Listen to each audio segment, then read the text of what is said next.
La loi Egalim votée en France, vous diriez qu'elle nous aide à sortir de la malbouffe ou pas du tout? Alors on vit une tragédie, parce que la convocation des États généraux par le président de la République, à la demande de Nicolas Hulot, c'était dans la corbeille de mariage de Nicolas Hulot. On était tous pleins d'espoir, tout le monde s'y est mis. Jamais un gouvernement de la République n'avait réuni autour d'une table autant de parties intéressées, d'acteurs, industriels, producteurs, transformateurs, distributeurs. On était tous prêts. Et puis Nicolas Hulot est parti parce qu'il s'est rendu compte que la loi avait été vidée de son sens.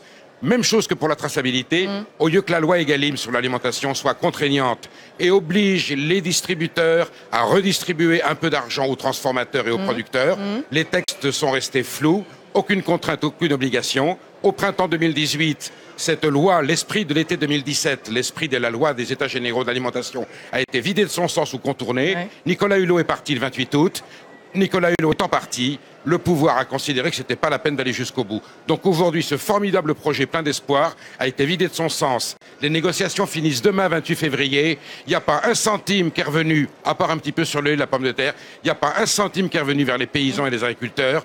Et les industriels qui ont avancé l'argent à l'agriculture dans le cadre de l'esprit des États généraux, eh ben aujourd'hui, ils sont faits comme Grosjean, parce que la grande distribution vient de dire non seulement on ne va pas augmenter nos prix, mais on demande -2, -4, -6, -8% de baisse. C'est un fiasco total.